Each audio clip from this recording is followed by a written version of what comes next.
வணக்கம் Rudra astro TV channel நேர்களே, நான் உங்கள் அன்பான சயின்டிபிக் வேதிக் அஸ்ட்ராலஜர் அஸ்ட்ரோரண்டி பேசுகிறேன்.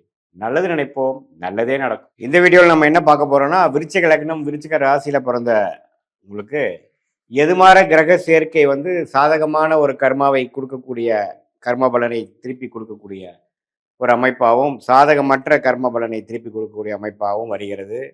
எந்த கிரகம் யோக கிரகமாக விருச்சிக லக்ன விருச்சிக ராசியாக உங்களுக்கு வருகிறது, எந்த கிரகம் அவயோக கிரகமாக ரொம்ப கவனமாக இருக்கக்கூடிய தசையாக வருகிறது, அது எது மாதிரி ஒரு காம்பினேஷன்ல இருந்தால் நல்லது இருக்கும், ஓரளவுக்கு சமாளிக்கலாம்.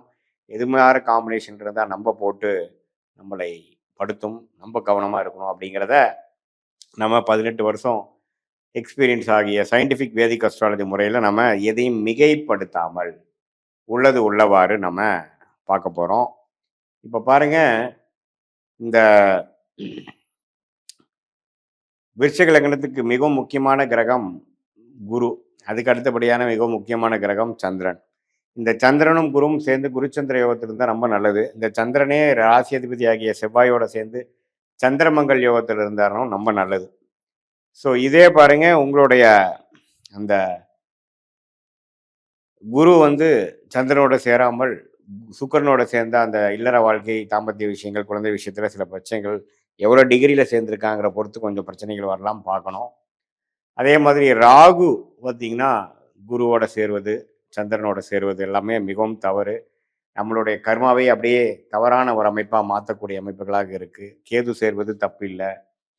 அதே மாதிரி சூரியனும் சனியும் சேர்வது மிகவும் புத்திர தோஷம், தொழில் அமைப்புக்கு நம்ம தோஷத்தை கொடுக்கக்கூடிய அமைப்பாக நம்ம எடுத்துக்கொள்ளலாம். அதே மாதிரி ராகு எந்த கிரகத்தோட சேர்ந்தாலும் பாதிக்கிறாருங்கிறது தெரிஞ்சுக்கணும். அதே மாதிரி செவ்வாய்ங்கிற கிரகம் புதன்கிற ஒரு கிரகத்தோட அட்டமாதிபதியோட சேராமல் இருப்பது நல்லது. சேர்ந்ததுன்னா ராசிக்காரர் அதிபதியாகிய நீங்களே வந்து ஒரு மாறுபாடான எண்ணங்களும், என்ன கிளாரிட்டி இல்லாதவராகவும், சில பிரச்சனைக்குரிய ஒரு செயல்பாடுகள்னால வாழ்க்கையில் நிறைய கஷ்டப்பட வேண்டிய அமைப்புகளாகவும் வரக்கூடிய அமைப்பு இருக்குங்கிறது நம்ம தெரிஞ்சுக்கணும்.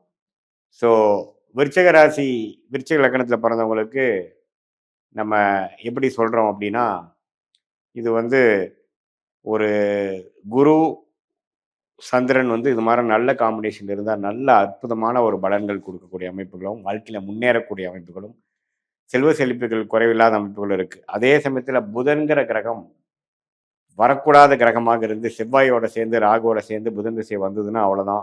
ஆயுசு விஷயத்துக்கு, பொருளாதார விஷயத்துக்கு, அசிங்கம் கேவலம் வம்பு வழக்குகள் எல்லாமே வந்து கொஞ்சம் பிரச்சனையாக வரும் அப்படிங்கிறத நம்ம தெரிஞ்சுக்கணும். ஸோ மற்றபடி ஓரளவுக்கு நல்ல ஒரு யோகமான ஒரு அமைப்பு தான் வந்து நமக்கு இந்த குரு சந்திரன் அப்படிங்கிறது கொடுக்குறார். அதே மாதிரி புதன் வந்து ராகு சனி செவ்வாயோடலாம் சேராமல் குருவோட சேர்ந்து ஒரு பௌர்ணமி சந்திரனின் பார்வை பெற்று சுக்கரனோட சேர்ந்து ஒளியோட இருக்கும் பொழுது இன்னுமே வந்து மிகவும் நன்றான ஒரு அருமையான ஒரு கர்ம பலன், வெளிநாடு, ஷேர் மார்க்கெட்டில் பணம், அது மாதிரி நல்லா பலத்த ஒரு பல பொருளாதார விஷயத்தில் நல்ல ஒரு மேன்மை பெறக்கூடிய அமைப்புகள் எல்லாமே கொடுப்பார் அப்படிங்கிறத நீங்கள் தெரிஞ்சுக்கணும்.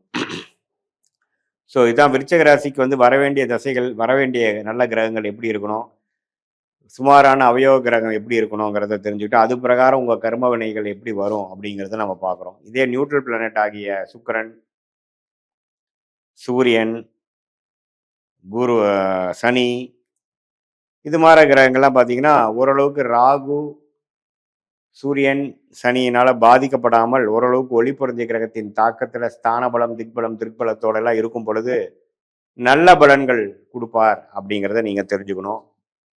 நம்ம இந்த சயின்டிஃபிக் வேதிக் அஸ்ட்ராலஜியில் எதையுமே மிகைப்படுத்தாமல் உள்ளது உள்ளவாறு ஒரு கிரகம் ஒன்று இப்படி இருந்தால் எப்படி இருக்கும் அப்படிங்கிற ஒரு அமைப்பை நம்ம வந்து பார்த்துட்டு இருக்கோம். எதையும் நம்ம வந்து புத்தாம் புதுசாக சொல்லாமல் டிகிரி அடிப்படையில் சயின்டிஃபிக்காக பார்க்கக்கூடிய அமைப்புகள் ரொம்ப முக்கியம். இது பொதுவான பலனை தவிர உங்களுடைய ஜென்ம ஜாதகத்தில் நம்ம பிறந்த தேதி, பிறந்த நேரம், பிறந்த ஊரை வைத்து போடும் பொழுது நம்மளுடைய அமைப்புகள் எப்படி இருக்குது, எது மாதிரி ஒரு கிரக அமைப்புகளும் ஜாதகத்தில் இருக்குது, எந்த டிகிரியில் இருக்குது, எந்த மாதிரி ஸ்தான பலம், திக்பலம், திக்பலம் இருக்குது, ஒன்னொன்றுக்குள்ள டிஃப்ரென்சஸ் எப்படி அப்படிங்கிறதெல்லாம் நம்ம தெரிந்து கொண்டு அதுக்கு தகுந்த மார எது மார யோகமான துறை, எந்த கிரகம் அதிகமா வலிமையா இருக்கோ, அந்த கிரகத்தின் யோகமான துறை, படிப்பு நமக்கு பலன் குடுக்குங்கிறத தெரிஞ்சுக்கிறோம்.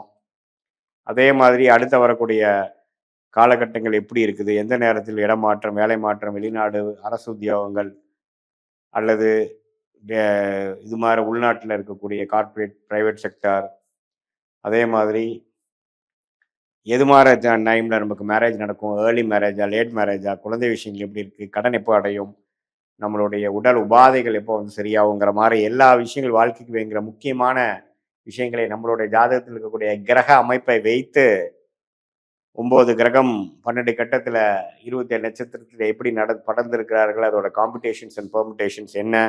அப்படிங்கிறத நம்ம 18 வருஷம் அனுபவமாகிய சயின்டிஃபிக் வேதிக் அஸ்ட்ராலஜி விஷயத்தில் அஸ்ட்ராலஜி முறையில எந்த விதத்திலையும் மிகைப்படுத்தாமல் உள்ளது உள்ளவாறு நம்ம பார்க்கும் பொழுது, அடுத்து வரக்கூடிய காலகட்டங்களுக்கு தகுந்த மாரி நம்மளுடைய வாழ்க்கையை திட்டமிட்டு, அதுக்கு தகுந்த மாரி நம்ம செயல் திட்டங்களை செதுக்கிக் கொண்டு தேவையில்லாத பண விரயங்கள், தேவையில்லாத சமய விரயங்களை தவிர்த்து, நம்ம வாழ்க்கையில நம்ம ஒண்ணொண்ணும் செய்யும் பொழுது, வாழ்க்கையில் நம்ம வந்து அ எதிர்நீச்சல் போடாமல் எளிதில் வெற்றி பெற முடியும் என்று சொல்ல விரும்புகிறேன். மீண்டும் மற்றொரு காணொளியில் சந்திப்போம்.